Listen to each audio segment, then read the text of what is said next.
Ko mums vēlas pateikt rakstnieki? To mēs cenšamies saprast paši, gremdējoties jaunā grāmatā, vai vispirms lasām īso kopsavilkumu uz grāmatas vāku un arī kādu grāmatu apskatnieku vērtējumu.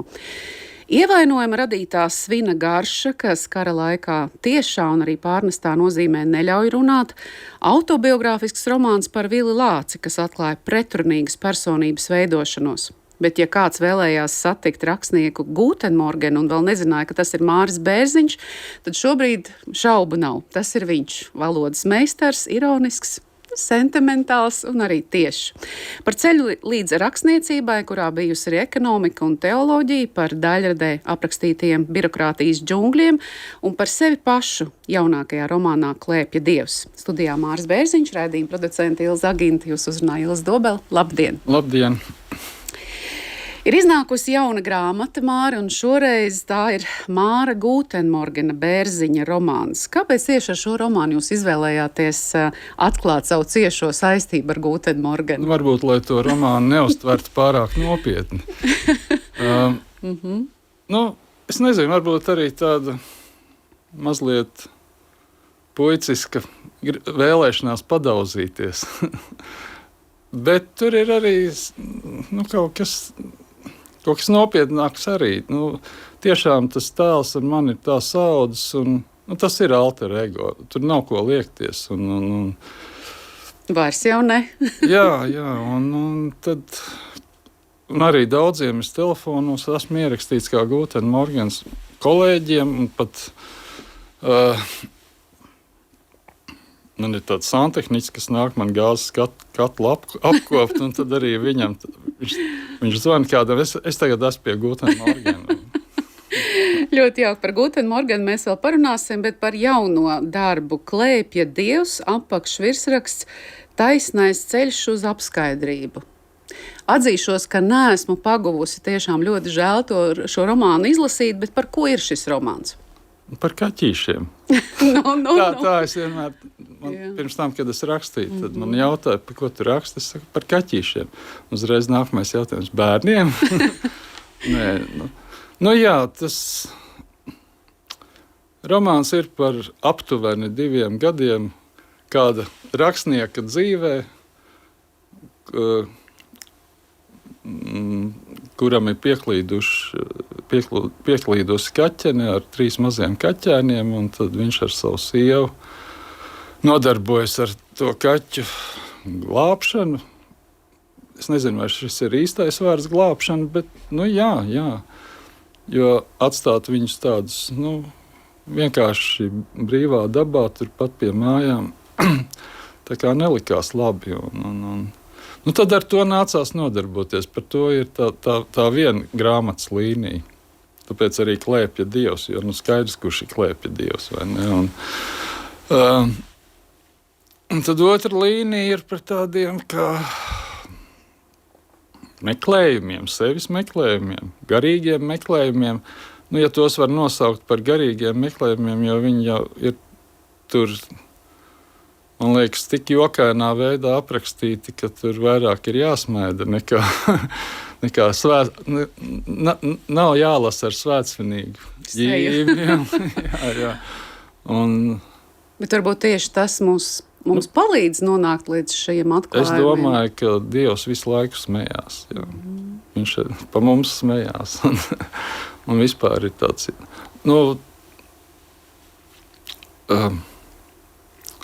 jautras dabas. Radība. Nē, nav radība. Vispār nav vārdu, ar ko apzīmēt. Tāpēc jau arī Dievs Mūzum saka, es esmu. Vienkārši es esmu, kas es esmu. Un tad ja tā padomā, ja tu kādam jautā, kas tu esi, viņš var uzskaitīt vienu lietu, es esmu skolotājs, es esmu celtnieks, es esmu tēvs, es esmu māte, es esmu bērns, es esmu sportists, es esmu labs cilvēks. Šausmīgi daudz lomas visādas var, bet ja viņam tas apnīk, tad viņš ko liec man mierā, es esmu, kas es esmu. Viņš atbild tāpat kā Dievs. Un tā, ka, teiksim, tam garīgam strāvojumam, kuram es pievērsos pēdējo 2 gadu laikā, arī ir tā nostāja tāda, ka viss ir viens un viss ir Dievs. Tur par Dievu vispār nav runas. Dieva vārds netiek bieži lietots. Vairāk runa ir par apziņu. Jo, ja mēs apzināmies, tad mēs esam. Nav apziņas, tad jau nekā vairs nav. Ne? Un ka mēs visi esam viena apziņa, un tā mūsu nošķirtība no, kā es, kā ego, tā nošķirtība no apkārtējās pasaules ir ilūzija, kas ir uzbūvēta gadiem ejot. Jo maziem bērniem tā nav. Viņi pamazām iemācās būt par par atsevišķu būtni. Viņi sākumā ir pilnīgi vienoti ar visu, un tā tik nepastarpināti un brīvi arī uztver pasauli. Kad es tā padomāju, tad tiešām, kad es biju labi, man jau bija, teiksim, 6 gadu vecumā, bet es vienalga biju ļoti brīvs, dzīves priecīgs, un tad pamazām ar gadiem, vēl 20 gados arī tāds jautrs un puisis, bet ap 40 jau tāds norūpējies. Tieši tad jūs nolēmāt kļūt par pilnvērtīgu rakstnieku. Krīze tur un priekšstati visādi, un uzskatu sistēma ir izveidojusies kaut kāda, kas vispār tevi iesloga kā cietumā lielā mērā. Un tagad rūpēšanās par kaķiem un piešķiršana tam lielāku nozīmi, tas ir tas ceļš, kā es mēģinu nonākt atpakaļ pie savēs. Tas tā vienkārši sakrit. Jā, tas ir ilustrēts ar šo rūpēm par kaķiem. Jā. Katrā ziņā kaķi ļoti labi palīdz mazināt to ego un necentrēties tikai uz sevi. Kaķi ir ļoti labs ego mazinātājs. Jebkurā gadījumā esam pārāk daudz apauguši ar visu, ko varētu teikt. Un tā vēlme drīzāk no tā lobīt no sevis nostās. Jā. Tas, starp citu, ir arī tajā neduālismā, ja badvaitā, par ko es runāju. Tā, ka tu lobi no sevis visu nost, kas tu īstenībā neesi nemaz. Tā kā sīpola, lobi, kamēr beigās paliek nekas. Un tā, kad tu kļūsti par neko, tad tu esi viss. Un tad ir nirvāna un svētlaime. Bet līdz tam tikt, nezinu, vai kāds savas dzīves laikā var, bet nē, man vienkārši tas likās diezgan jautri un aizraujoši un vispār jau viss notiek, kā notiek. Es nebiju izdomājis, ko man tagad tādu papētīt, vai ne? Un tas vienkārši kaut kā nāca pats no sevis. Tāpat kā kaķi atnāca paši no sevis, pēkšņi uzradās. Tāpat tās arī tā interese un kaut kāds pamudinājums iekšējs interesēties par neduālismu. Un tā, ka tagad ir diezgan, man liekas, tāds trends ir, ka daudz autori raksta par sevi. Tieši, un es to esmu pamanījis. Un man kaut kā arī tas, tā kā visi vīrieši tagad šitādas vārdiņas audzē, tādas īsiņas. Klausītājiem teikšu, Mārim, dažu centimetru gara bārdi, nevis gara. Un kaut kā liekas, laikmat iezīme tāda, un tāpat tās arī rakstniekiem rakstīt par sevi arī tāda laikmata iezīme. Un man arī tīri dabiski tas tā sanāca. Klausītājiem vēl teikšu, ka pirmajos aprakstos par romānu tiek minēts, ka stāsts būvēts kā personas garīgais meklējuma ceļš, ko arī Māris tikko izskaidroja, bet šoreiz balstoties hinduistu filozofijas virzienā. Un jūs jau pieminējāt vārdu advaits, tad tas ir tas simbols šim garīgā ceļā veidam. Garīgais ceļš, tur vispār ceļa nav, jo tur nekas nav jādara. Bet tā nolūbīšanās nenotiek vienā dienā, tas ir tas ceļš. Ar savu prātu ir jāpastrādā, jā. Bet tas uzsvers ir uz to, ka tieši nevajag neko darīt, jo visas darbības tikai palielina ego. Tur ir diezgan daudz tādu paradoksu. Viņi sastāv visi no paradoksiem un absurdiem, bet man sajosmina tas, ka neko nevajag darīt. Un tāpat vai par garīgu ceļu, vai par garīgu mācību es nevaru es pat nesaprotu, kas tas īsti ir. Vienkārši uzskats, ka un tā redzēšana, ka viss ir viens, ka mēs visi esam viens. Un tad, kad kosmonauti uzbrauc kosmosā, tieši vēl tie pēdējie, tā kā viņi skatās no kosmosa uz to mazo bumbiņu, uz kuras mēs dzīvojam, tad viņiem liekas ārprāts. Tur viņi ņemās un cīnās un kaujās un nevar sadzīvot. Viņi tāda maziņa tur tajā izplatījumā vispār. Viss atkarīgs no tā, ar cik lielu skatu mēs skatāmies. Tieši tā. No kāda attāluma. Jā, tas ir diezgan, tas iespaido to dzīves uztveri. Labi, Māri, jūs esat daudz pētījis vēsturi, arī rakstījis par to. Un arī kādreizējās padomju savienības vērtības jūs skāra. Atceros, manuprāt, mūsu iepriekšējā sarunā tieši runājot par dienēšanu padomju armijā. Un atceros, ka jūs arī bijāt vienā diskusijā drīz pēc tam, kad Krievija uzbruka Ukrainai un sāka karu 2022. gadā. Par ko jums jādomā ir, redzot šo Krievijas armijas agresiju, kur turpinās, un savukārt arī to, ko jūs kādreiz pieminējāt, caur tām acīm, kā jūs pasauli redzat? Kad viss sākās, tad tās pirmās bija dusmas. Dusmas, vienkārši dusmas. Varbūt tas ir arī atbilstoši manam temperamentam. Un tāda nožēla, liekas, tādi idioti, kāpēc?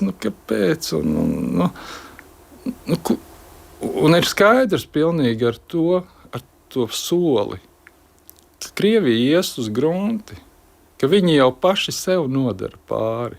Viņi to neapzinās, viņiem liekas, ka viņi kaut ko iekaros, kaut ko iegūst. Nē, tieši otrādi jau. Un to jau arī liecina bojā gājušie. Protams, ir visu žēl, tās emocijas jau tur ļoti daudz dažādas ir. Un tā pašā laikā no otras puses tu saproti, ka tas brieda jau varbūt tā redzamā veidā nepārāk ilgi, bet tā Krievijas daba, viņa jau tāda ir bijusi jau no aizlaikiem. Un es uzskatu, un arī ir cilvēki, kas arī tā jau agrāk ir uzskatījuši, ka Krievija vienkārši tā kā ar alkoholiķi, ka, lai alkoholiķis varētu pārtraukt dzert, viņam jānolaižas līdz dibenam, lai viņam ir kura kājām atspērties. Un tad viņš var būt, ja viņš tur nepaliek, tad viņš var atkal pacelties augšā, atsperoties. Krievija tieši to dara, tā kā alkoholiķis grimst.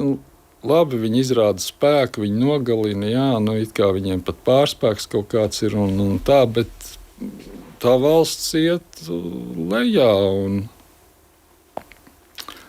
Tur prognozēt, ka tur būs tas dibens? To dibenu prognozēt ir grūti. Krievija liela un cik tas dibens dziļš ir, to neviens nevar pateikt, bet ir jau arī, tas, protams, nav tā ļoti nopietni jāuztver, bet es esmu lasījis tādu ieskatu, ka Krievija tiešām ļoti nogrims, būs ļoti pazemota arī no visas pasaules. Bet tad pēc kādiem 1000 gadiem, vai pat 1500 gadiem, tad viņi atkal uzplauks. Tas ir līdzīgi, ja es tā paskatos, teiksim, uz senāku vēsturi, tad bija barbari, vai ne? Kas bija Romas impērijas, tāda nekulturāla daudzvaņas. Kas pēc tam barbari, visi tagad mūsu civilizētā Rietuma Eiropa ir barbari bijušie. Vai ne? Tāds salīdzinājums te varētu būt. Ja? Iespējams, ka tā kaut kad būs, bet pagaidām ir tā, kā ir. Tas ir viens liels kūlas ugunsgrēks Krievijai. Tā es to redzu. Un man visvairāk pat Krievi ir tādi, kādi viņi ir. Tur, sākot jau no padomu laikiem, jau no skolas, plus armija, plus darbs, darba vide ar krieviem kaut kādiem kopā. Man šķiet, es viņus diezgan labi pazīstu, to viņu dabu un zinu, ko no viņiem var sagaidīt. Vismaz no vienas daļas. Tur ir ļoti dažādi cilvēki, tāpat kā latvieši, protams. Nevar visus pār vienu kārtu mest. Bet, un tā Krievija tagad tā, pat grūti pateikt, vai kā kulus ugunsgrēks, vai kā kūdras gruzd kaut kur, tur visu laiku gruzd kaut kas. Tur nav labi, droši, tur nav labi.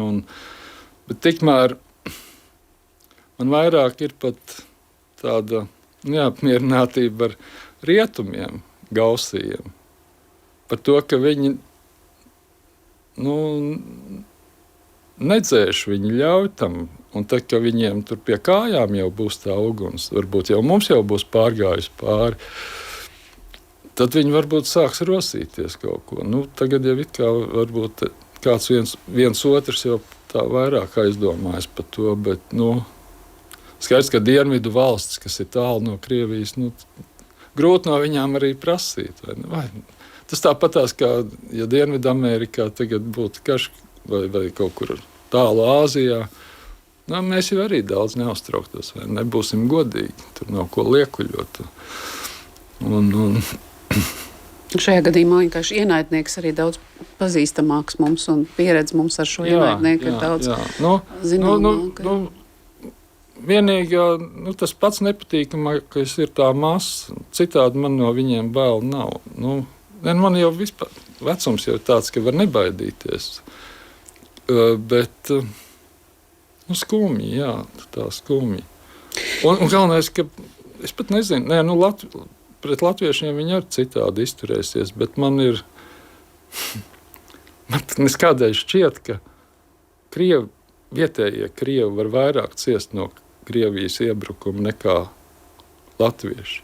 Jo es esmu dzirdējis, es jau tomēr sakoju kara ziņām un dažādiem komentāriem no disidentu puses un dažāda informācija jau ienāk. Un ka šos Latvijas Krievus, kuri varbūt tagad ir turbopatrioti un vaķņiki, kā viņus sauc, un putinisti, ka tie var vēl vairāk norauties nekā latvieši, jo viņi tiek uzskatīti par nodevējiem savā ziņā. Viņi jau šeit dzīvo, viņi jau nav tur. Viņi nav ar viņiem kopā. Un tas, ko viņi tur tā pukst tur mājās, to jau neviens neredz un neviens nezina. Jā, to mēs tiešām arī nezinām, kā būs uz priekšu. To mēs nevaram šobrīd konkrēti prognozēt, bet ieskatīsimies par tajā, kas jau ir bijis. Un pārskatot dažādus arhīvā materiālus un arī ierakstus, gribētu sākt ar kādu fragmentu no raidījuma Latvijas televīzijas arhīvā Kultūras stunda 1999. gadā, kur jūs intervē teoloģijas doktors Juris Rubenis. Un ja mēs runājam arī par tādiem garīgiem meklējumiem un par to, kā ir sācies ceļš līdz rakstniecībai, tad te ir varbūt viena atbilde par to. Mēs esam kādreiz mācījušies kopā pirms daudziem gadiem, kādiem 20, kādā pavisam citā mācību iestādē. Un cik interesanti, vai ne, ka katra mūsu dzīves ceļš ir aizgājis faktiski savādākā virzienā. Kā tu vispār redzi, atskatoties pats savu, dzīves tādu evolūciju un tādas dzīves notikumus? Es domāju, ka viss, kas ir noticis, viss ir bijis vajadzīgs. Ir vienkārši jādzīvot līdz mērķim, tā teikt, un lai varētu pēc iespējas labāk atestātu saņemt pie nāves sliekšņa. Kas nebūtu, manā izpratnē, nav tāds skumjš notikums. Un es arī nedomāju, ka viņi būtu kaut kā jāpasteidzina. Dzīve arī ir skaista. Bet ir tāda, man diezgan mīļa Monteņa eseja, kur saucās dzīvot nozīmē mācīties mirt. Un faktiski tas arī jāmācās ir. Lūk, tāda saruna ar Juri Rubeni. Šķiet, ka to jūs bijāt aizmirsis. Es biju aizmirsis, godu vārds. Bet Juris Rubens piemin kopīgas studijas teoloģijas akadēmijā. Nē, kopīgas nebija. Kopīgas, galīgi nebija kopīgas. Nu, tie mūsu ceļi... Bet jūsu studijas tur bija Lutera akadēmijā? Bija vienu sezonu, vienu gadu. Es jau esmu to stāstījis. Un tas bija...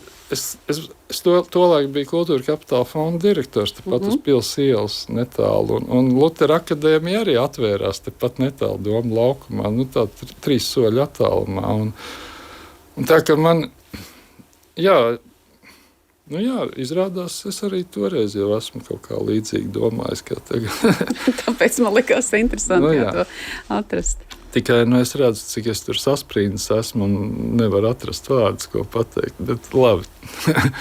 Jā, un jūs sakat, ka jūs tajā laikā esat bijis pirmais Kultūra Kapitāla fonda vadītājs un arī tas nozīmē kultūras atbalstītājs radošai nozarei.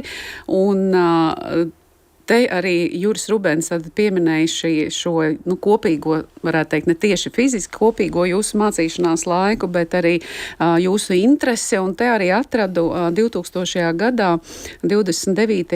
jūlijā, laikrakstā Brīvā Latvija apvienotā Londonas avīze. Jūs atbildat, jau kopš jaunības man ir interesējusi reliģija. Vispirms es sāku ar austrumu mācību, tikai tad pievērsos kristietībā, jo uz daudziem jautājumiem rotu atbildes tieši Kristus mācībā. Un nav izslēgts, ka nākamībā es centīšos sevi saistīt ar garīdznieka darbu. Bet, ja mēs salīdzinām rakstniecību un garīdzniecību, bija iespēja jau arī kādu sprediķi rakstīt, vai jūs sev vingrinājāties? Jā, cik tas ir sarežģīti? Par to es varu izstāstīt. Vienkārši pirmo kursu, bet to pirmo kursu es nomācījos, es jau sapratu, kas lācītim vēderā, kāda ir uzskati, kāda nostāja, ja. Pieņemsim, kristīgā baznīca uzskata, ka nekāda reinkarnācija nepastāv. Tas ir tas tāds pamat motīvs. Ir viena dzīve. Bet tajā pašā laikā es atrodu svētajos rakstos, tajā pašā jaunajā derībā norādes uz to, ka tomēr ir, un arī vecajā derībā. Un labi, par to var tur strīdēties, un tas nav tik svarīgi. Bet tomēr tās vienas konfesionālās tās īpatnības, un ja viņas tā tiek ļoti strikti pie viņām turās, tad man tas nevisai patīk, jo es sevi izjūtu kā diezgan ekumēnisku, un ne tikai ekumēnisku kristīgi, bet arī kā ekumēnisku arī ar visām citām reliģijām. Es daudz neesmu pētījis par islāmu, neko nezinu, bet es domāju, ka viņas visas vairāk vai mazāk, katra ar saviem vārdiem, saviem rituāliem, saviem uzsvariem, akcentiem, viņas tomēr ved uz vienu.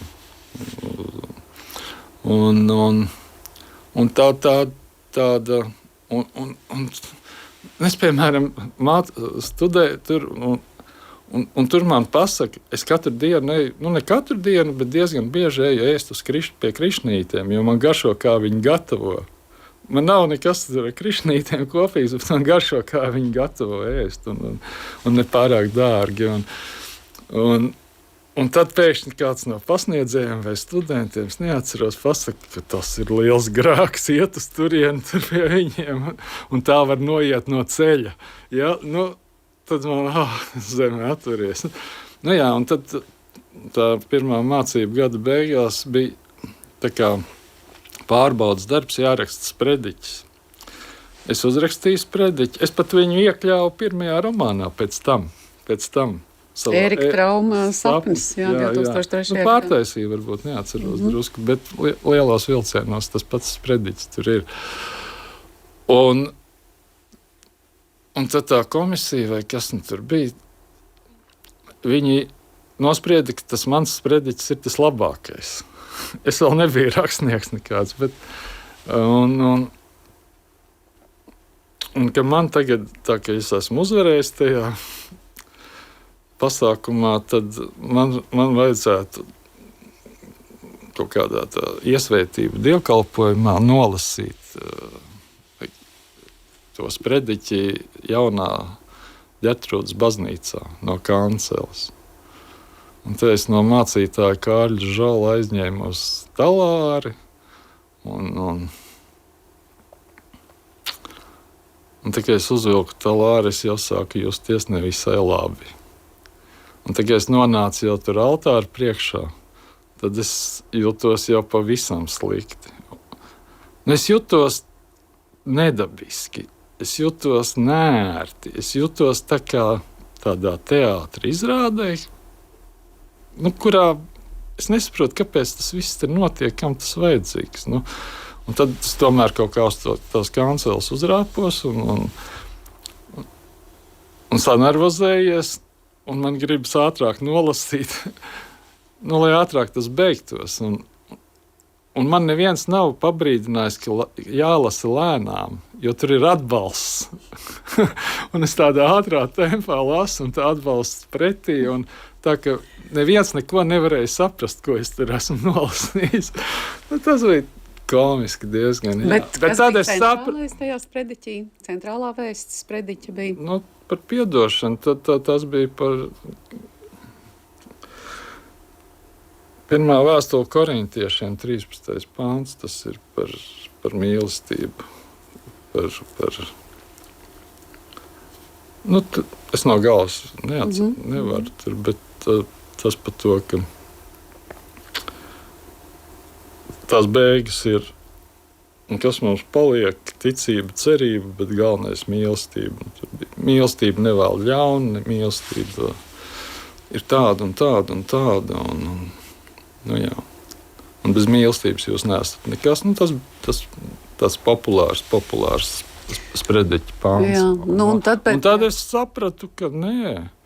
Un tad pēc tam man vēl bija, tad beidzās viss vasaras brīvlaiks, un tad man piezvanīja mācītājs Bēmans no Slokas draudzes un teica, vai es nevarētu aizbraukt kaut uz kapiem, novadīt dievkalpoju. To bēru procesiju. Es tev neatceros, vai kapu svētku kaut kas tāds. Un tieši tajā dienā, kad man meitai dzimšanas diena, es tagad domāju, un es arī nejutos gatavs, kas man tur jārunā, un atkal jāvāk tas talārs, un tur jātālo kaut kāds svētais tēvs. Man tas, un tad es sapratu, ka nē, viss.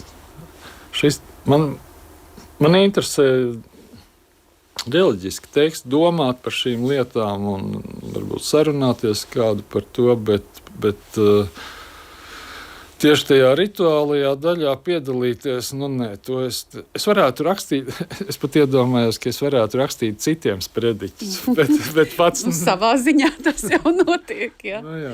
Bet tajā dzīves posmā tad tomēr izlēmāt, es teiktu, būt tāds kultūras aizstāvis, un te ir arī arhīvā materiāls par to, ka ir paredzēta 1999. gadā Saeimas budžeta grozījumos līdzekļu samazinājumu par vairāk nekā 800,000 latu kultūra kapitāla fondam, un savukārt senākais arhīva materiāls panorāmā, kurā jūs intervē tā paša gada, 99. gada mēnesi vēlāk, tātad jau februārī, sižeta autori Ieva Uplēja stāsta par to, ka ir apdraudētas valsts garantētās dotācijas kultūrai, un arī paša kultūra kapitāla fonda darbs ir apdraudēts, un 37 kultūras darbinieki atklātajā vēstulē pieprasa saglabāt valsts minimālo dotāciju fondam, un paskatīsimies, kā tad tas bija.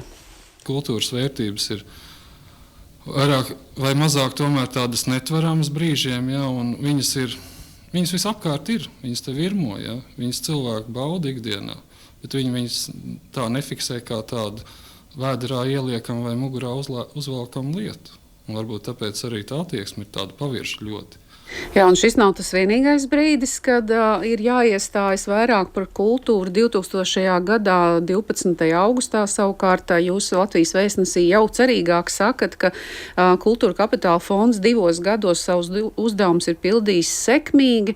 Kāpēc un kas par to liecina? Tas, ka kultūras un mākslas darbinieki pēc pirmajiem projektu konkursiem sāka atgūt ticību valsts gādībai par kultūru. Tad tas sarežģītais brīdis bija tieši tas pats sākums fondam, un tad jau aizgāja mazliet labāk.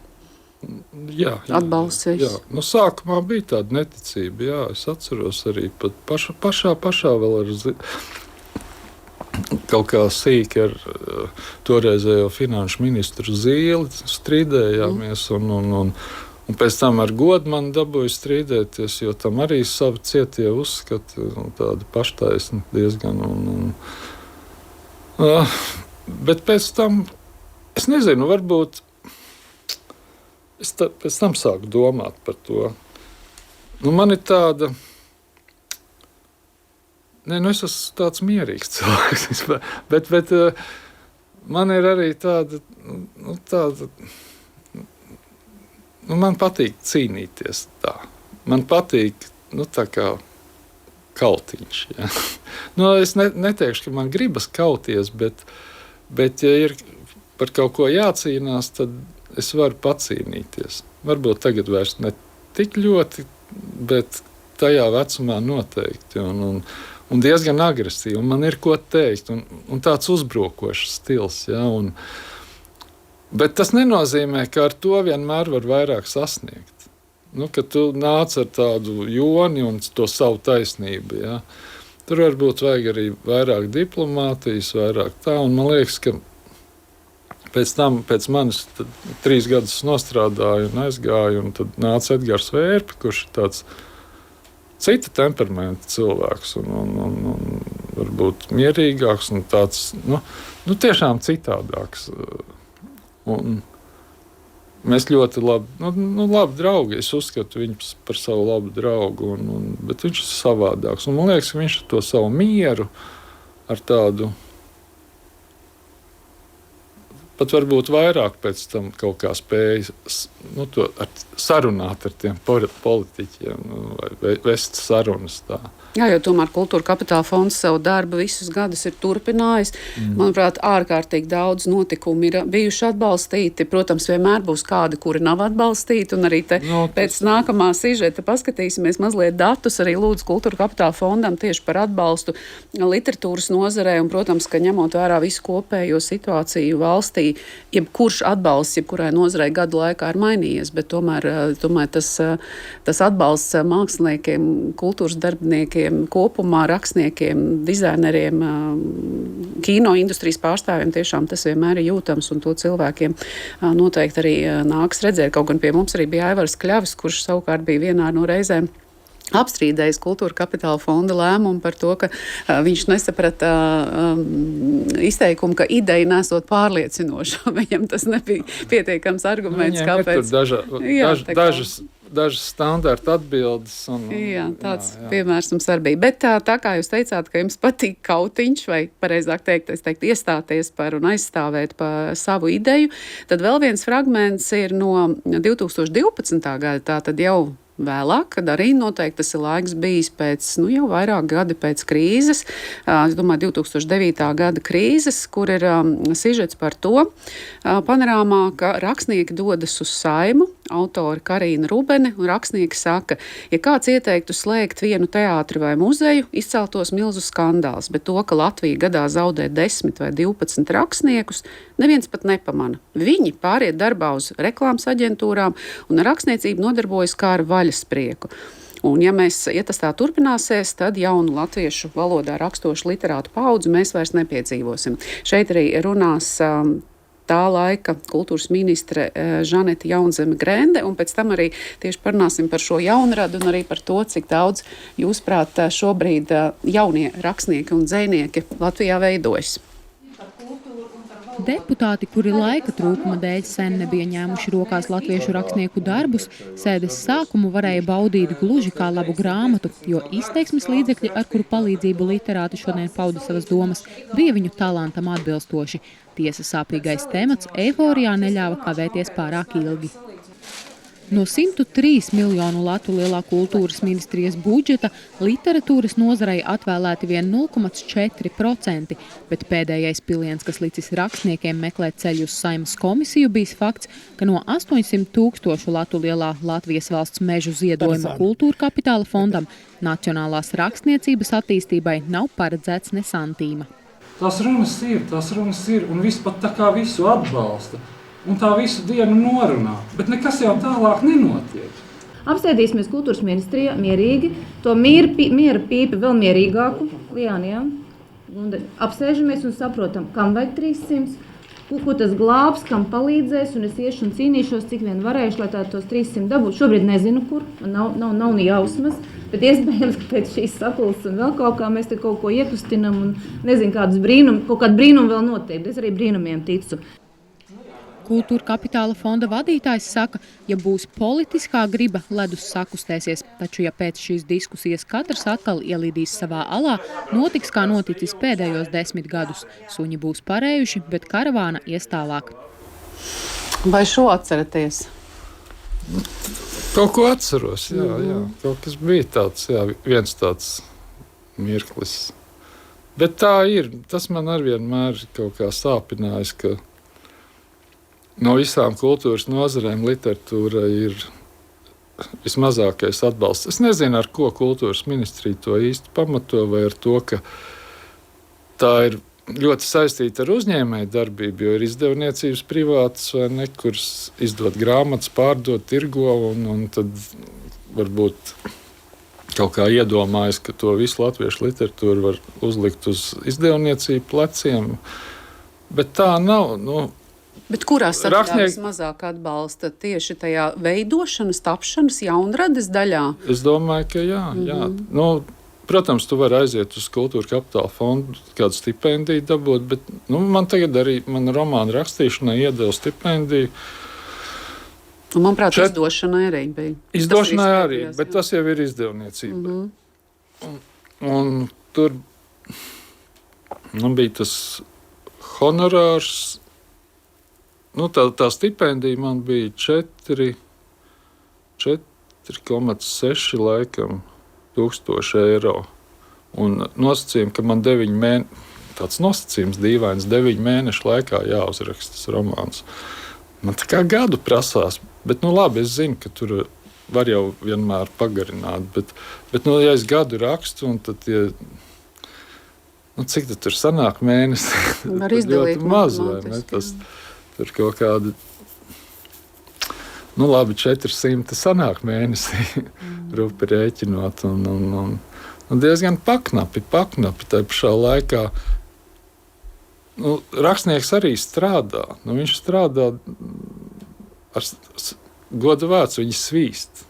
Ir tāda grāmatu rakstniecības laboratorija, kur izrādās, es par to noklusēju, ka es svīstu rakstot, bet tad cits autors atzinās. Arī rakstnieki svīst.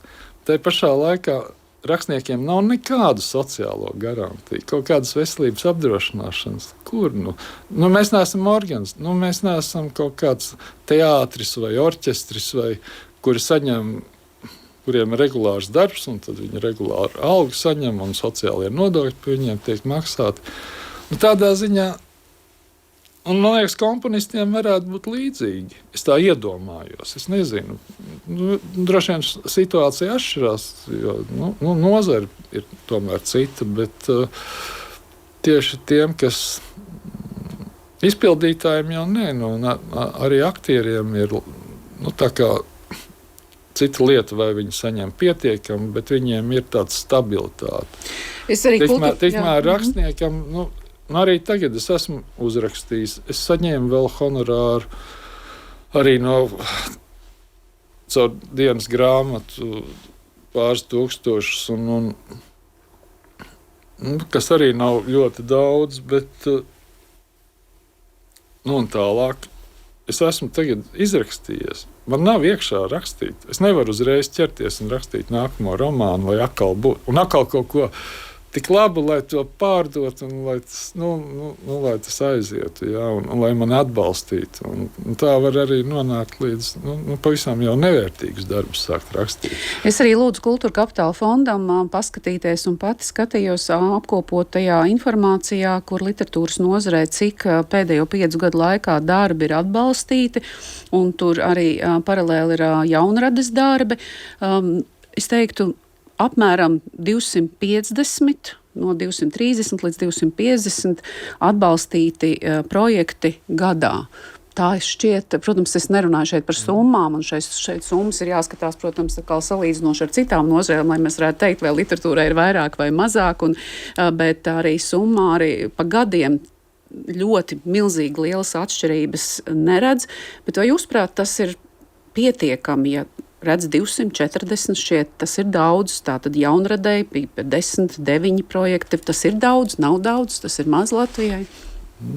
Man liekas, ka ir tā kā ir, man jau atkal jāsaka, un ir tā kā jābūt. Un šķiet, ka tajā ziņā, ka rakstnieku mazāk paliks, man liekas, ka nepaliks. Paldies Dievam.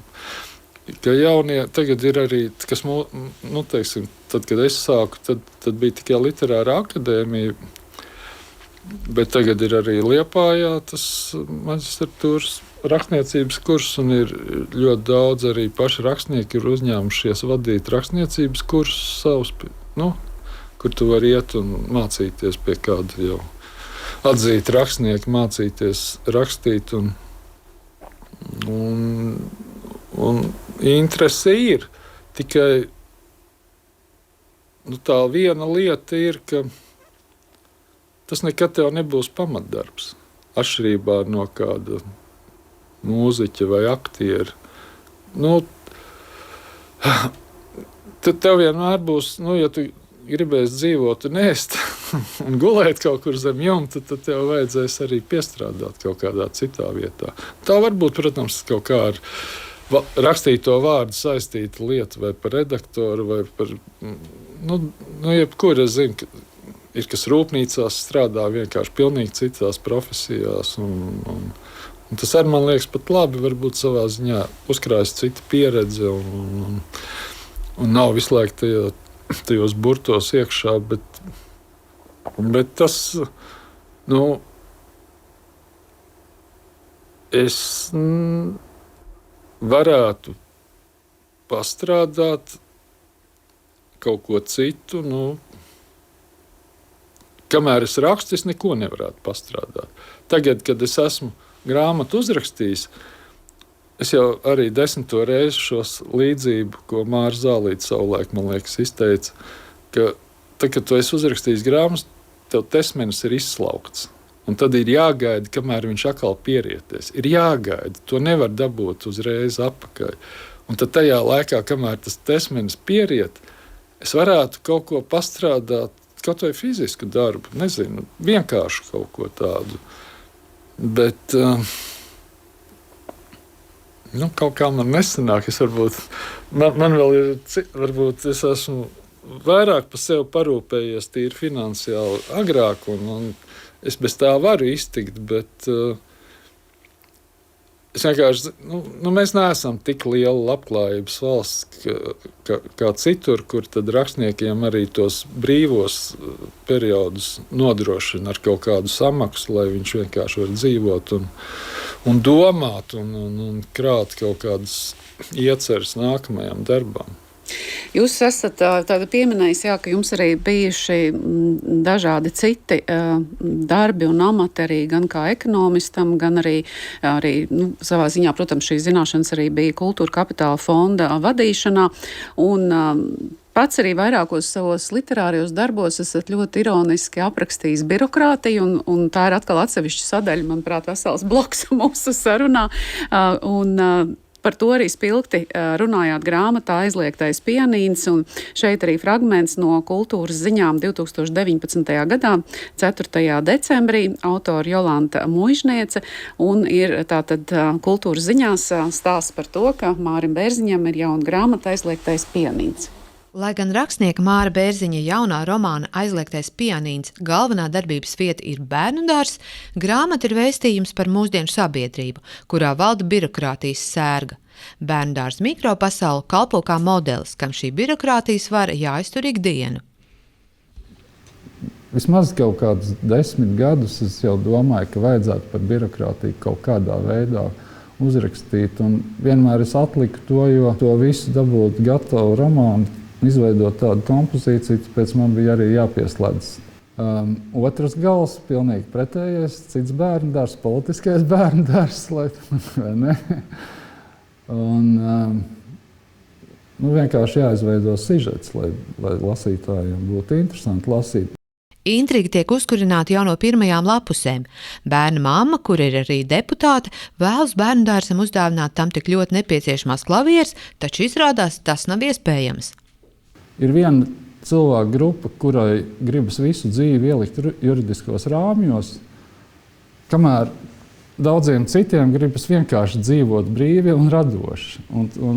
Bet es saprotu, ka nevar iztikt viens bez otra, bet ir vajadzīgs kaut kāds līdzsvars. Un tādā lielā mērā grāmata ir par līdzsvaru noturēšanu. Jā, šeit klausītājiem teikšu, ka Mārs šo interviju sniedza bērnu spēļu laukumiņa fonā aiz muguras, kur ir tāda kāpelēšana un koši tēli un košas krāsas.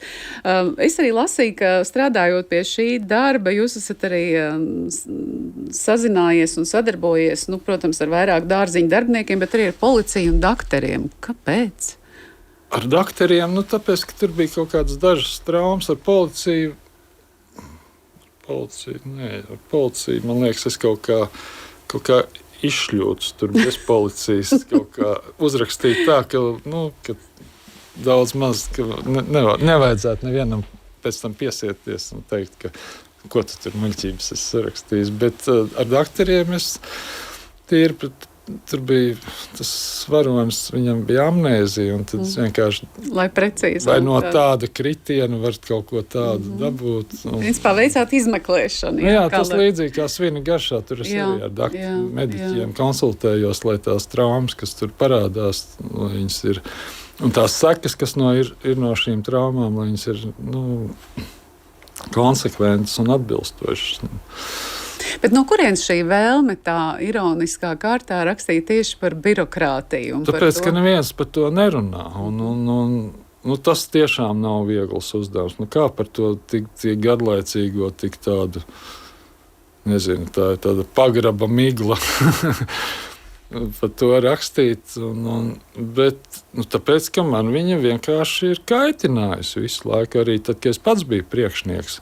Un tādu papīri, un atnāk revidents, un viņš saka, jā, bet jūs vēl varētu uzrakstīt tur tādu nolikumu, kā jūs izpildat to otru nolikumu. Ja? Spēka nav ar jums. Mēs taču esam, tad, kad mēs būsim sagrēkojušies, tad lieciet mūs cietumā. Man nav bail uzņemties atbildību, es uzskatu savus darbiniekus par godīgiem cilvēkiem un arī sevi. Mēs darām vienkārši visu pēc labākās sirdsapziņas.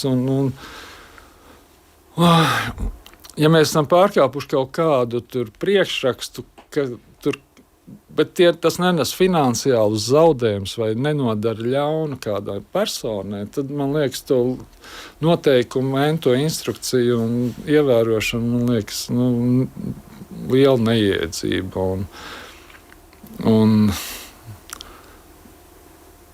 Es neesmu tā ļoti dziļi par to domājis, bet man liekas, ka varbūt vajadzētu. Kāpēc vispār birokrātija rodas?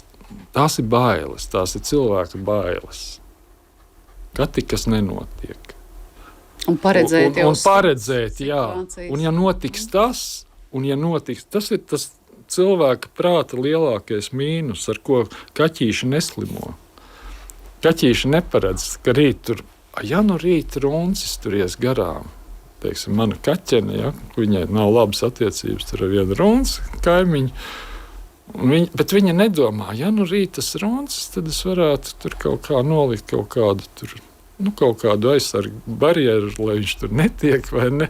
Kaut kā iedarboties uz nākotni, lai tur, kas, protams, no cilvēka viedokļa ir loģiski, bet birokrāts nodarbojas, ka viņš uzraksta papīru, un ja tur tas notiek, un tad kaut kur kaut kas gadās, un tagad šitā gadījās, redzi, un mums nebija papīrs uzrakstīts, tagad mēs uzrakstām, tāpēc, kā tā gadījās, un lai mēs šo te atkal gludi viss, un tā tas aug.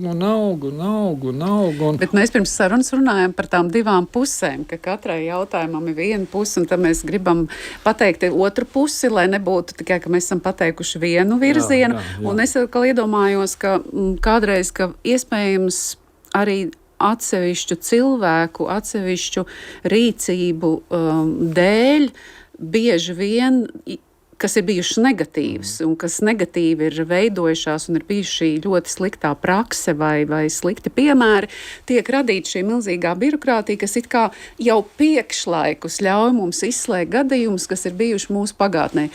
Varbūt, ka tā ir tā otra puse, kāpēc tik daudz tā birokrātija vismaz veidojas. Nekas jau birokrātija jau nav viennozīmīgi slikta. Birokrātija ir vajadzīga, bet šeit, ja mēs runājam tiešām par šīm divām pusēm, tad tā viena puse ir viens grāvis, un tā otra puse ir otrs grāvis, bet ceļam vajadzētu turēties pa vidu. Vienkārši, manuprāt, ir tajā birokrātijas grāvī, tie rati gāžās iekšā jau, un stieg tajā birokrātijas grāvī, un vajadzētu kaut kā pavilkt laukā. Tas nenozīmē likvidēt visu birokrātiju, vai ne, bet... Un tāpat es domāju, man nav tā, tas ir, man ir viegli pateikt, bet tas noteikti nav viegli izpildāms, bet es daudzas reizes esmu to pieminējis, ka tad, kad es atnācu uz Kultūra Kapitāla fondu strādāt 99. gadā, Kultūras ministrijā strādāja 30 cilvēki. Tad pēc tam, un tā kā visi ar visu tika galā. Un es nezinu, vai mums kultūras bija mazāk tur stipri daudz, bet tad, kad es atnācu jau 2010. vai 2011. gadā, uz īsu brīdi es pie Sarmītas, kad Sarmīta Elere bija ministra pāris mēnešus, es tur nostrādāju, tad tur jau bija 100. Un it kā jau funkcijas tās pašas, varbūt naudas drusku vairāk, bet naudas daudzums nenosaka, ka tāpēc jābūt cilvēkiem vairāk. Un ir jau tie zinātniskie pētījumi par birokrātiju kā tādu un kā tā birokrātija attīstās. Un tas notiek tā, ka ir viens darbinieks un viņam uzdod uzdevumu. Viņš to uzdevumu izdara, viņam kaut kas jāuzraksta, teiksim, kaut kāds likums. Bet viņš vairs netiek galā, man vajag vēl vienu. Labi, viņam iedod vēl vienu, tad viņi rakstā abi 2. Un tad viņi ir uzrakstījuši. Un tā kā sanāk, ka tas tagad nav ko darīt, bet tad viņi izdomā jaunu kaut ko viņi varētu uzrakstīt un ko sagatavot, kādus metodiskos materiālus vai tur instrukcijas. Un tas ir radošs darbs. Tur ir tā var radīt birokrātijā, tur var bezgalīgi. Un tad, kad viņi 2 netiek galā, tad viņi saka priekšniekam, ka mums vajag 3. darbinieku tagad. Un tā tas notiek. Un tā viņi raksta kaut kādus papīrus, kur kraujas tas visas deklarācijas, gada plāni kaut kādi. Viņi tiek uzrakstīti, apstiprināti, nolikti plauktā, un tad viņi tur noput. Un ar to nodarbojas cilvēki līdz vēliem vakariem, kad termiņi spiež jau un ar nopietnām sejām.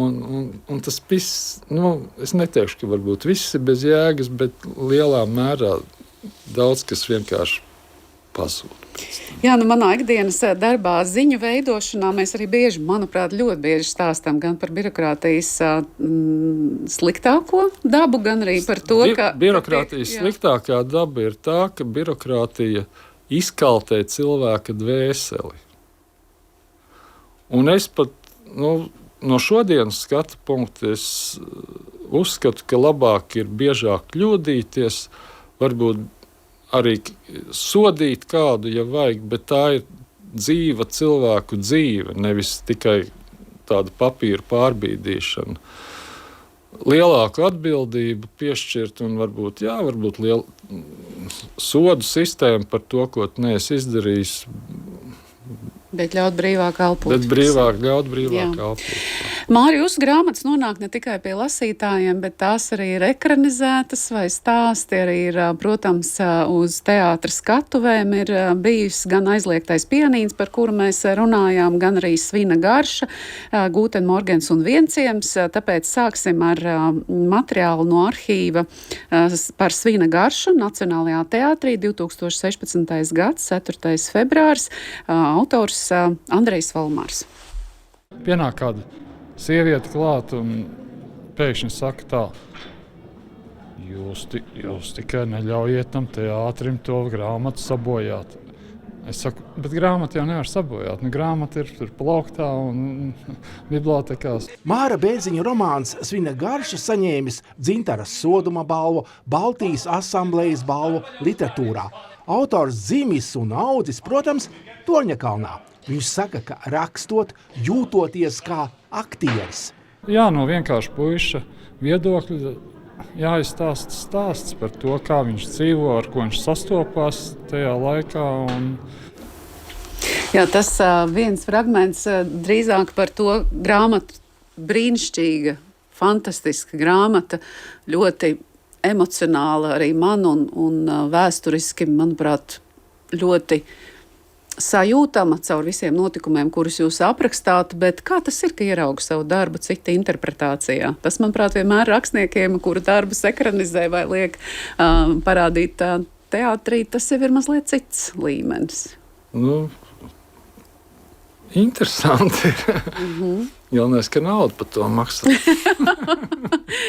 nē, labi. Es saprotu. Vulgarizēju visu to pasākumu, bet, protams, ka interesanti un Valteram Sīlim ļoti labi izdevās.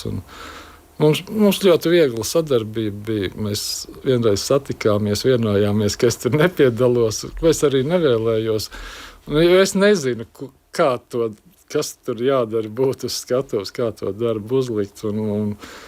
Un esmu ļoti apmierināts ar iznākumu. Un tiešām tā izrāda taču ilgi gāja. Kaut kādus 6, 7 gadus, vai tik negājas. Jā, nē, tas ir saviņojoši, jā, un tāds lepnums, un atkal tas ego aug. Atkal varam pasmēties.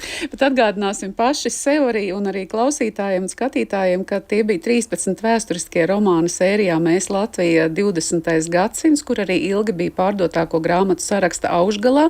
Autori arī saņēma daudz dažādas balvas. Idejas autora bija rakstniece Gundaga Repše, un te arī vēl tālāk skatoties ierakstos periodikā un arī panorāmā 2016. gadā ir tāda piezīme, kur Līva Rauchvargere raksta, ka Amerikā Savienoto Valstu Kongresa bibliotekā Vašingtonā skan latviešu literatūra un dzeja. Tiek atzīts, ka autoriem un aģentiem ir jābrauc uz starptautiskajām grāmatu izstādēm, jeb mesēm, ir nepieciešams savs nacionālais stends. Tiek runāts par to, ka Mātes piens Noras Ikstenes tiek tulkots, un arī Māra Bērziņa romāns Svina garša tulkojums ir procesā, tātad tas ir 2016. gads. Kā veicās ar Svina garšas tulkojumu un cik dažādas tautas to ir iepazinušas tulkojumos? Ir tā lietuvieši, ungāri, somi,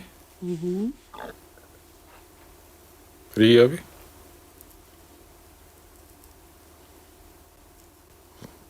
Tad vēl kaut kāds līgums bija, tagad man tā valoda, jā, tamilu valoda, laikam tamilu. Te ir kaut 70 miljoni iedzīvotāji Indijā, kas tamilu valodā runā.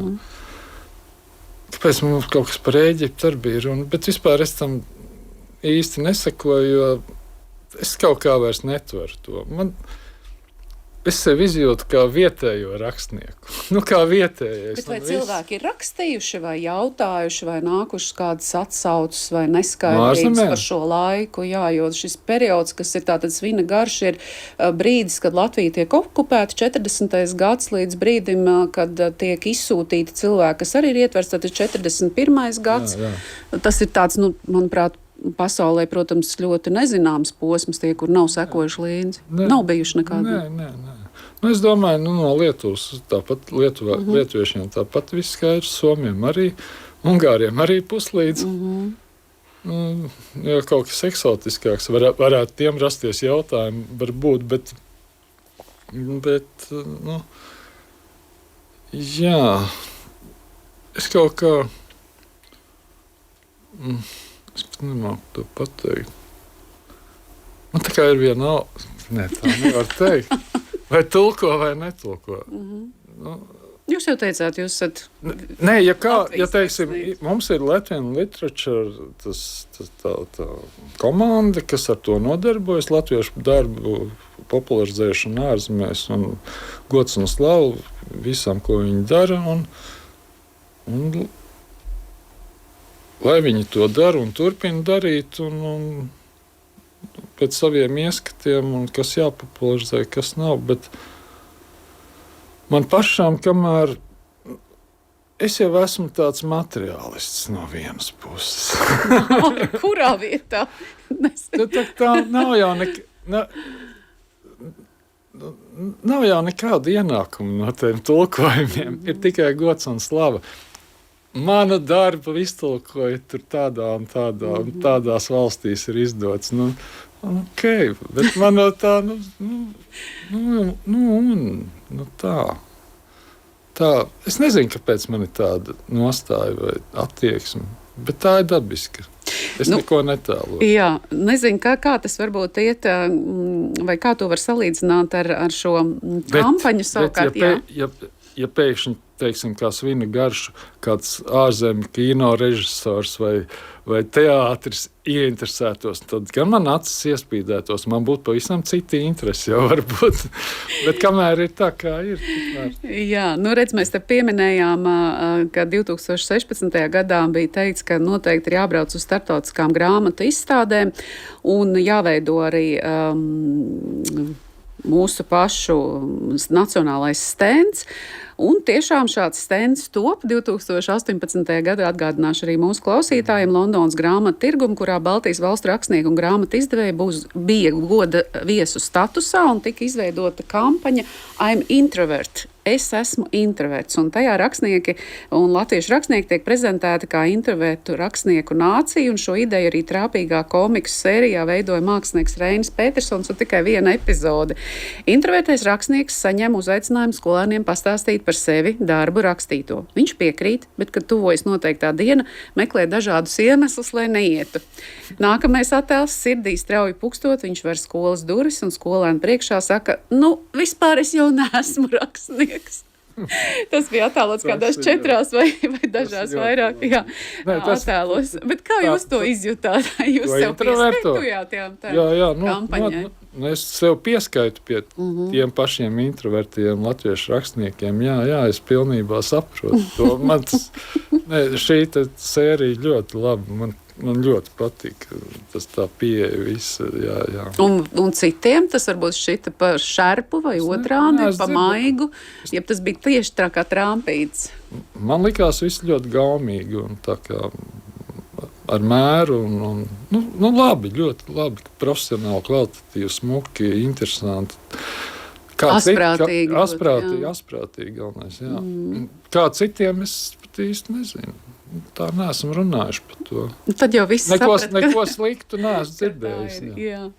Un tad seko nākamā sērija grāmatu ciklā Es esmu, ko izsludināja savukārt izdevniecība Dienas grāmata 2018. gada beigās, un tur projekta būtība 13 rakstnieki un 13 literatūras zinātnieki paralēli raksta katrs savu autonomu darbu par vienu no 13 latviešu literatūras klasiķiem. Un jūsu literatūras klasiķis Vilis Lācis, un par to, kāpēc viņš tieši jums kļuva par jūsu izpētes objektu, saruna 2021. gada 18. jūlijā Radio Mazā lasītava ceļo. Ingvilda Strautmane ar jums runā par tikko izdoto grāmatu Nākotnes kalējs, kas ir par Vili Lāci.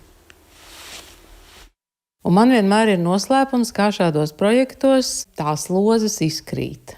Bet Māris man jau pa ceļam pastāstīja, ka ložu nebija. Jā, tas pirmais tāds iespējas nav pārāk patīkams, bet tur šī baigā dramaturģija, tik pretrunīga personība. Jāņem ir. Tā es arī paņēmu pēc tam, protams, es vismaz reizes 30 vai 40 pa māju staigāju. Kāpēc es to darīju? Kāpēc es piekrītu? Vaimanāju vienkārši, un sieva jau man atklausījās manas vaimanas par to, ka es ar to netikšu galā, un beigās jau kaut kas sanāca. Kāds tev bija lācis pirms tu sāki rakstīt? Terra incognita. Lielā mērā, jā, jo Tad, kad pusauģu gados, kad arī laikam skolā Lācis mācīja, un man mājās arī ir tie 10 sējumi visi, bet es biju pats uzsēdies, tā var teikt, uz zinātniskās fantastikas tajā vecumā. Varbūt tie bija 12, 13 gadi, es precīzi neatceros. Un tā es izlasīju viņu Kalnu pilsētu, ka es sapratu, ka viņš nevelk tādā fantastikas līmenī, bet toties sākot no 2019. Gada pavasara, tad es izlasīju visus kopotos rakstus vienā piegājienā. Turklāt ne jau tikai vienā versijā, bet daži gabali arī atklās 3 versijās. Pirmkārt, Zvejnieku dēlam 2 versijas ir tikai, bet ir tāda triloģija Putni bez spārniem. Pirmo reizi izdeva laikraksts Sociāldemokrāts, sākot no 30. gada laikam līdz 33. gadam, avīzē ar turpinājumiem, kā tolaik tas bija ļoti populāri izdot romānus. Tā bija viena versija, un tad pēc 34. gada Ulmans nāca pie varas, un tur jau sākās kaut kāda cenzūra. Tad, jo Lācim tā sociālisma propaganda, kas īpaši spilgti pēckara parādās, viņa bija jau tajā 30. gadā. Jo viņš tomēr nāca no strādnieka vidas, viņš bija ar sociālismu idejām saindēts no galvas līdz kājām, un viņš arī grāmatās par viņām rakstīja. Bet visa sociālisma propaganda ir izmesta laukā Ulmina laikos. Un tad padomu laikos jau atkal tā ir visa atlikta atpakaļ, un, protams, vēl ar nelielu uzviju. Tāds lūk fragments par darbu un izpēti pirms rakstīšanas par Vilu Lāci. Bet es tur noklusēju par to, kā es tiku pie tā Viļa Lāča vispār. Kā jūs tikāt? Arī šo es esmu vairāk stāstījis, bet ir dažādi. Bet šī tas neatbilst patiesībā? Nē, bet tur ir vēl pirms tam. Vispirms man piedāvāja rakstīt par Poruku. Un, labi, es jau pat arī Poruku kopotos rakstus atradu mājās un jau tā sāku domāt, bet pagāja dažas dienas, man piezvana Inga Žalude. Viņa saka, tev ir Poruks? Es saku, jā. Klausies, es taču jau par Poruku interesējos jau labu laiku, un es tā gribēju pa viņu rakstīt, un es pat viņa saistību ar dārzeņu rakstīju un visu ko, un es saku, es zinu. Es saku, ko tu tagad? Viņa saka, varbūt tu man to Poruku var atdot. Es prasu, kas tev ir? Anšlaus Eglītis. Es saku, ir Lītis. Labi, man tā kā sirds vēl nav pieaugusi, es neesmu vēl saradis ar to domu, ka man par Poruku obligāti jāraksta. Labi, samainamies. Jo viņi saka, es vienalga par Poruku rakstīšu, pat ja tu rakstīsi, es vienalga par viņu rakstīšu. Es saku, nevajag dubultā. Un samainījāmies pret Anšlavu Eglīti. Tad paiet vēl kādu nedēļu vai 2, un man zvana no izdevniecības, saka, ja tu zinātu, kā Laima Kota grib Anšlavu Eglīti, viņa ir pilnīgi iemīlējusies Anšlavā Eglītī, viņa nevar dzīvot bez Anšlava Eglīša. Es saku, jā, labi, bet un tur bija tāda lieta, ka bija paredzēts arī rakstīt par Marģeru Zariņu. Un tā kā Laimai Kotai, jo viņa laikam ir ar muzikālo izglītību. Jo par Marģeru Zariņu nevar rakstīt, var rakstīt kā par literātu, bet tad ir, protams, arī kā komponistu jāraksta. Bet tur tomēr vajadzētu cilvēku ar kaut kādām muzikālām zināšanām. Būtu labi vismaz, kas pa viņu rakstītu. Bet to tā kā atcēla, tomēr varbūt tāda nedrošība bija par komponistu tomēr rakstīt, lai arī literātu. Un es saku, bet labi, es atdošu viņai to Anšlavu Eglīti. Nav jau tā, ka man tur briesmīgi. Bet par ko tad es? Un viņa saka, mēs tev gribam Vili Lāci dot. Es saku, ko? Tā. Es saku, bet ko tu Māra Zālīte? Jo tas bija Mārai Zālītei piedāvāts. Māra Zālīte negrib. Es saku, jā, es saprotu. Viņai bija izrāde pirms tam jau. Viņa bija izrāde, lūgu uzrakstījusi. Un vēlreiz kāpt tajā pašā iekšā. Tas arī, viņai it kā no vienas puses būtu pieredze lielāka. Viņa daudz vairāk būtu izpētījusi, daudz vairāk zināšanu, bet vēlreiz mocīt sevi tam, nodarboties ar to pašu, laikam, viņi negribēja. Tas ir pilnīgi saprotams. Un tad man to lāci. Tad es arī tā padomāju, ka, labi. Tur ir vislielākā dramaturģija no visiem. Viņš ir vispretrunīgākais tēls, vai ne? Labais un ļaunais vienlaicīgi. Kā jau tas tā amplitūda lielāka viņam ir. Tad arī paņēma.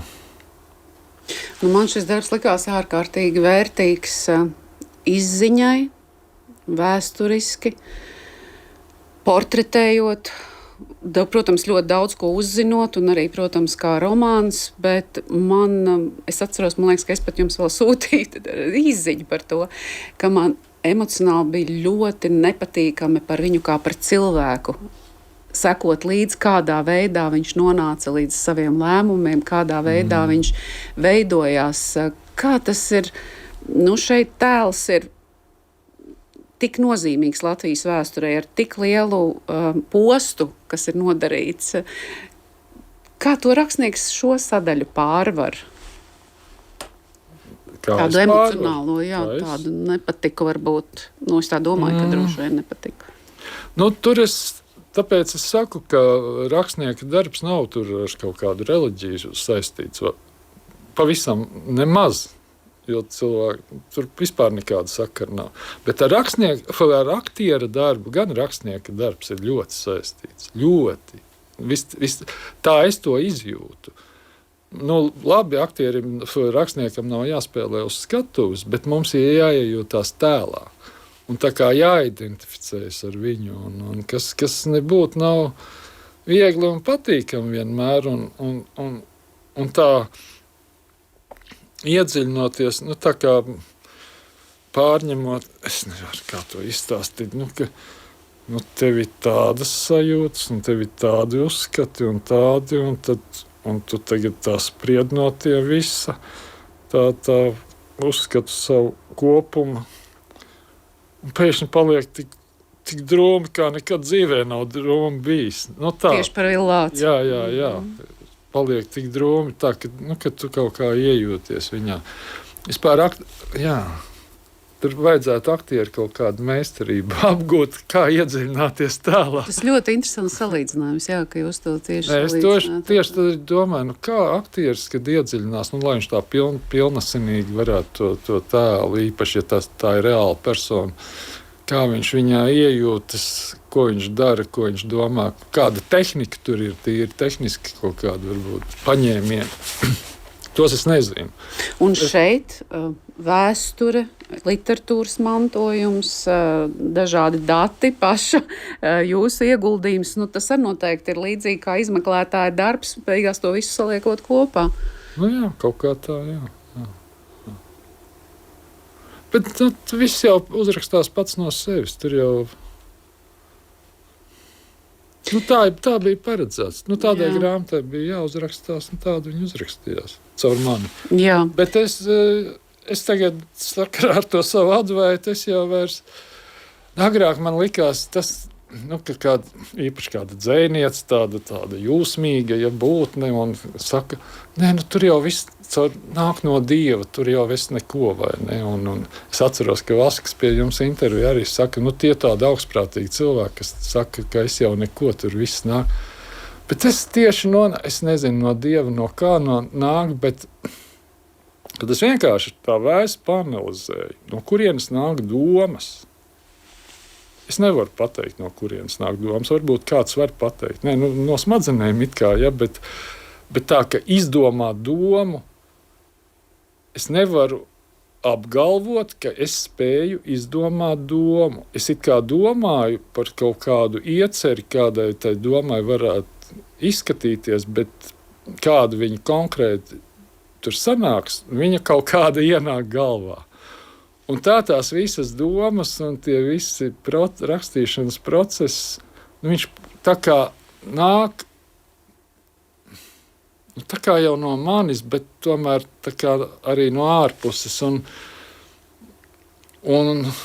Un tā, ka es to tagad atvērtu un neduālismu, tad man ļoti vienkārši, tā es saprotu, ka tā ir vispār vienkārši, tas ir kosmiskais joks, apziņas spēle, un apziņai ir paredzēts, tā lielajai apziņai, tā ir mūsu kopēji, kas mēs visi esam, tas vienums, ja, ka ir šajā izrādē paredzēts tāds prāta ķermeņa mehānisms ar nosaukumu Māris Bērziņš, kur dzīves uzdevumi tur ir pastrādāt bērnībā, patrenēties basketbolā, tur vieglatlētikā, tad pastrādāt pa pavāru, tad to padarīt, tad uzrakstīt tur tādu romānu, tādu. Tas viņam ir jāizdara, un to viņš arī izdara. Mēs visi izdarām to, kas mums dzīvē jāizdara. Kļūdu nav. Vispār nav kļūdu. Lai arī mums liekas, ka mēs kļūdamies, ka citi kļūdās. Bet nav. Bet jūs te pieminējāt. Diez vai grūti to, viegli ir to pieņemt, ko es tagad saku. Ja? To nav viegli pieņemt, es to pilnībā saprotu, bet man vienkārši vienmēr ir pats mulsinošākais jautājums, ko lasīt, kā jūs to izdomājat?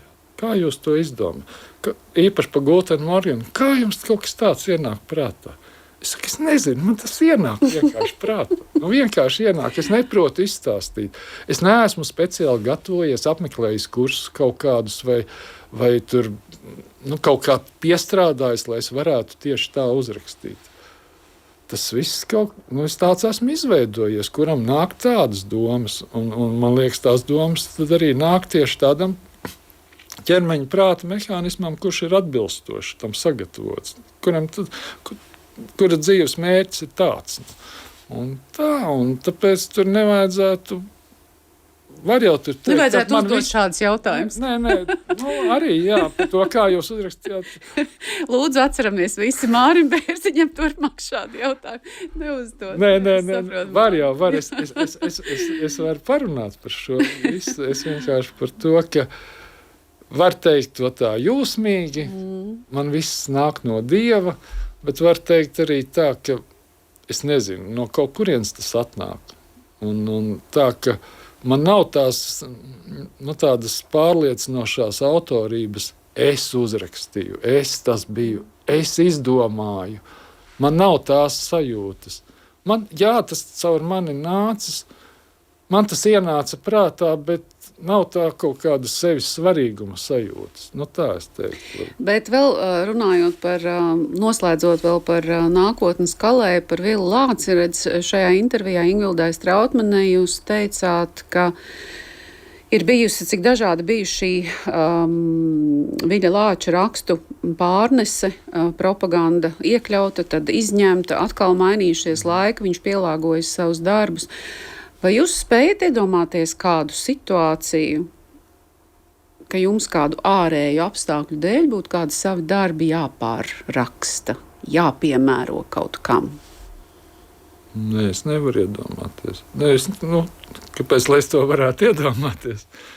Bet ko rakstniekam tas nozīmētu? Mūsu rakstniekiem un dzejniekiem daudziem ir bijuši tādi periodi dzīvē, padomu laikā, ka viņi ir spiesti bijuši piemēroties.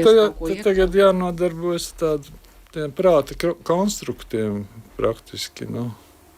Kas tas, kā būtu, ja būtu? Grūti. Ko man varētu teikt? Gultenu Morganu pārrakstīt kaut kā vēl smieklīgāk vai nesmieklīgāk? Droši vien, ka es es teiktu, es negribu vairs šo nodarboties. Es noteikti spirinātos pretī. Ja man pieliktu pistoli pie deniņiem, un tad, tad ko jūs gribat? Es nezinu. To nevar prognozēt. Katrā ziņā šobrīd man nostāja, ka es neko negribētu pārrakstīt un netaisos pārrakstīt. Un nav arī nepieciešams.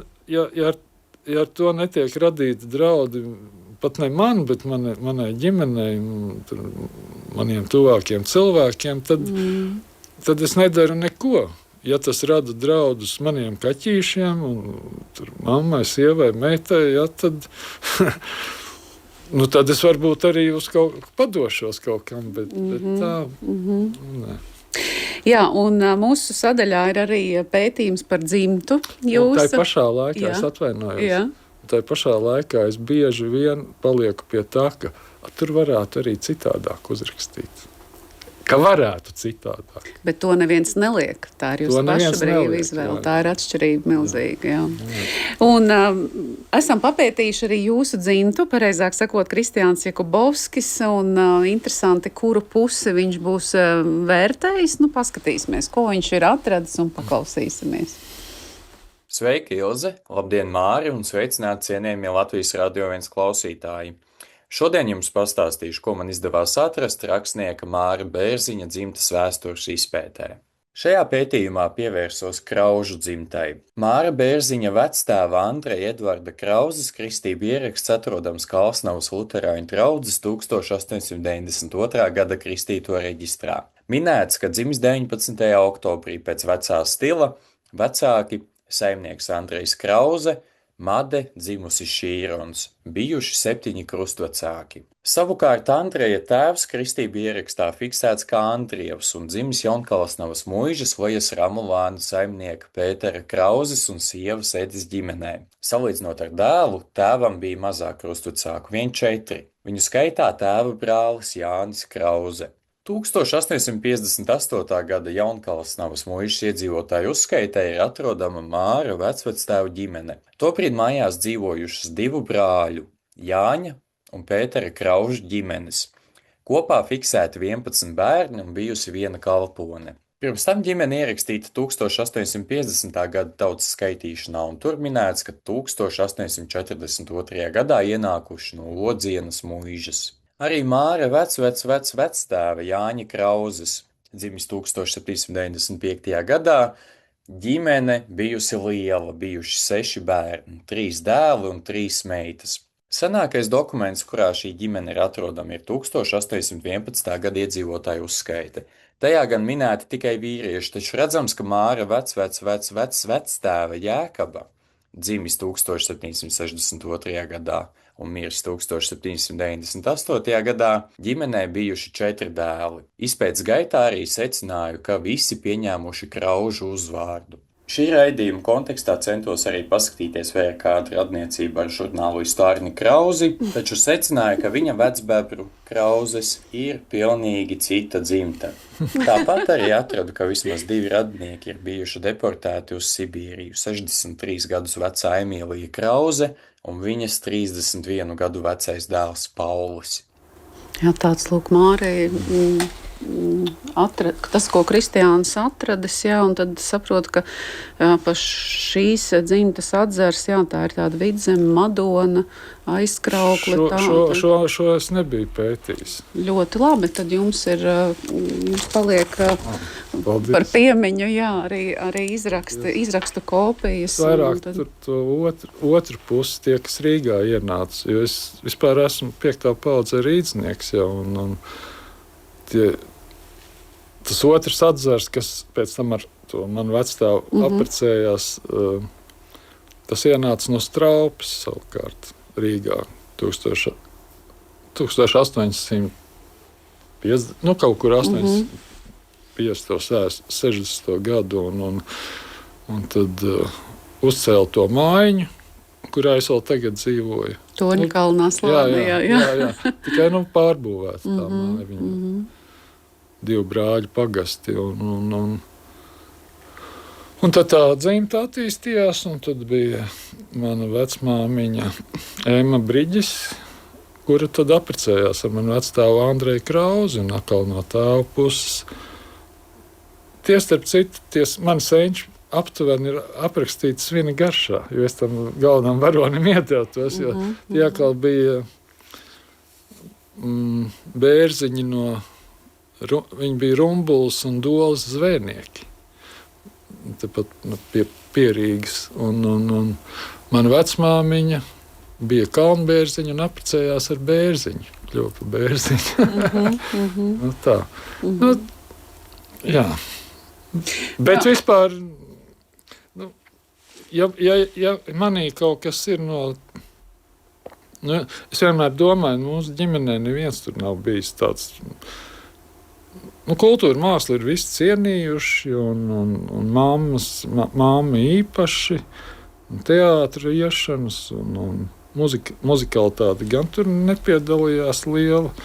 Kaut gan atkal no tēva puses vectēvs spēlēja mandolīnu un kaut kādā savā bandā 30. gados savā vokāla instrumentālā ansamblī un tā. Bet tā, es domāju, man mamma pat, kā tu tāds rakstnieks sanācis mums? Es saku, tikai no Krauzēm, jo mans vectēvs Andrejs Krauze bija skolotājs. Tas vismaz kaut kas tāds, kas varētu būt, jā. Jā, mūsu saruna ir pietuvojusies noslēgumam, un ja mēs arī runājām šeit par izpēti un to, ar ko jūs sevi identificējat ar skolotāju, varbūt kādu, kas arī, protams, ir radoša profesija, ne tikai tāda pedagoģiska, un savukārt otrā dzimes līnijā vairākās paudzēs esot rīdzinieks, tad jūs esat arī pētījis cilvēkus ārpus Latvijas šajā Latvijas televīzijas projektā, kas bija Viens ciems, viena Latvija, pēc kura viena no stāstiem iedzīvotāji nobalsoja, ka tas ir jūsu stāsts, kur bija par Gūtenmorgenu vienciemā, proti Valgalciemā. Un te varbūt tas noslēdzošais jautājums par to, kā jūs, kā rakstnieks,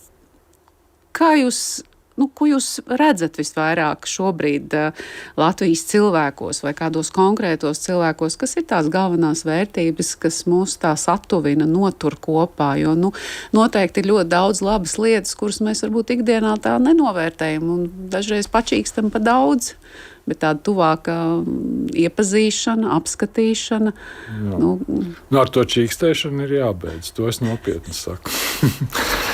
Jo, tiešām esot, labi, pat ja es nezinu, kurā vietā mēs esam, bet mēs esam salīdzināt ar visām pasaules valstīm, mēs esam tajā zelta miljardā, man liekas, tomēr. Un mēs jau, protams, skatāmies tur uz Igauņiem, uz Zviedriem, uz holandiešiem un angļiem, un ka tie dzīvo vēl labāk, bet vajadzētu jau tad vairāk varbūt domāt, kā tad sevi pacelt, nevis laisties pie viņiem un atdot visus savus resursus citām valstīm tikai tāpēc, ka tev tur kaut kas liekas labāk. Bet tai pašā laikā es jau arī saprotu to, ka pasaulē migrācija notiek nepārtraukti. Viņa ir notikusi tūkstošiem gadu. Mēs paši esam atmigrējuši no Indijas puses, no Himalajiem, kā es pētīju kā es lasīju vienā antropoloģiskā pētījumā, un tad mēs 8000 gadus kaut kur pie Ņepras leiteces esam dzīvojuši, un tad pēc tam vēl pēc kādiem 4000 gadu, kamēr nonācām līdz šejienei. Tā, ka mēs arī esam kaut kā tā bijuši migranti arī, vai ne? Ir cilvēki migrē, bet nepārtraukti. Tagad tas notiek ātrāk, satiksmes līdzekļi atļauj to visādas tehnoloģijas un tehniskā attīstība. Bet par latviešu cilvēku kopību diemžēl ir tādas šķelšanās tīri politiskā, īpaši tagad pirms Saeimas vēlēšanām redzams ir tie niknie konservatīvie, tad ir atkal tie kreisie liberāļi, un es savā grāmatā rakstu, ka man ir šur tur uzskati kā liberāļiem, šur tur uzskati kā konservatīviem. Es pat nevaru saprast, kas tad es esmu. Man ir vairāk es esmu liberāls tomēr pēc saviem uzskatiem.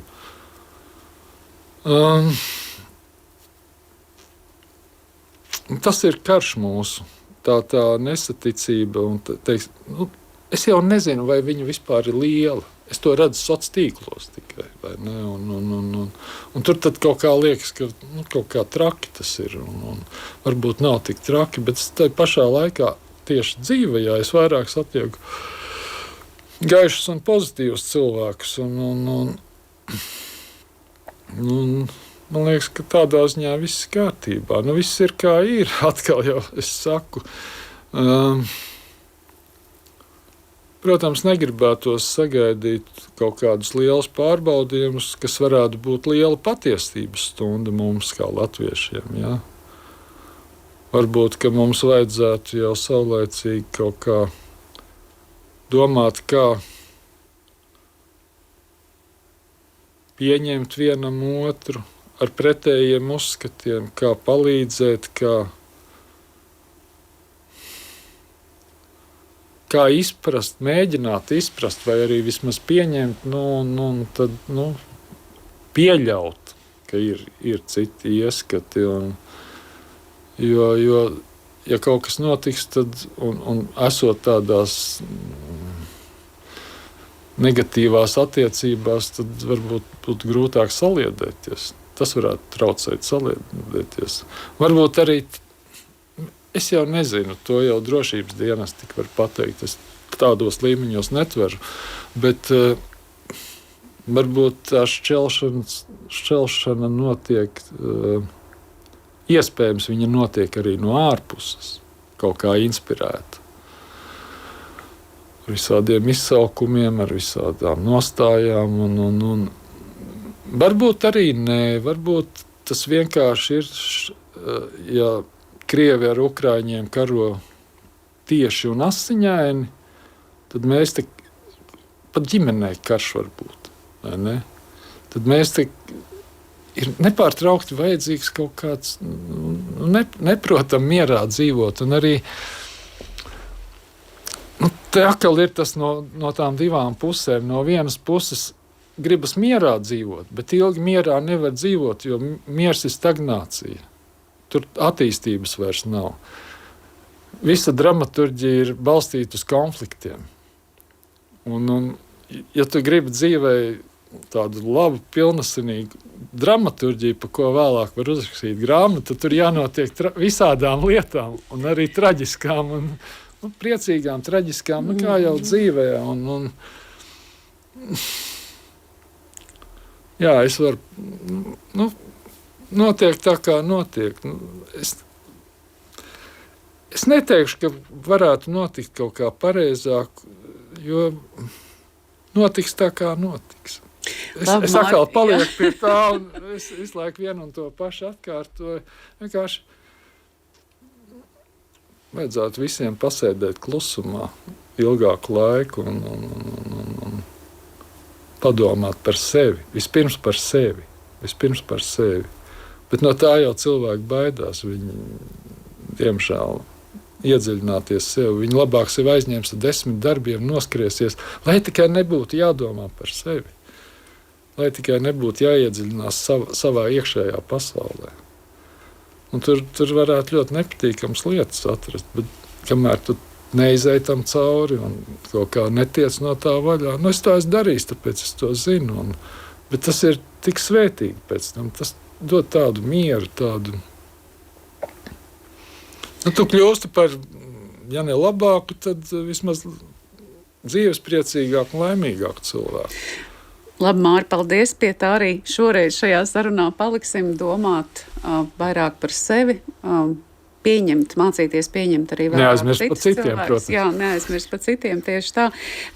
Paldies par sarunu, paldies arī komandai, kas palīdzēja šai sarunai un raidījumam tapt. Tā ir Ilza Agīna, Reinis Budze, Arnolds Auziņš, studijā operators Toms Šupeiko. Paldies Kristiānam Jakubovskim, Latvijas televīzijas arhīvam. Jūs uzrunāja Ilza Dobela un šoreiz par laikmeta krustpunktiem. Paldies Mārim Bērziņam. Paldies jums!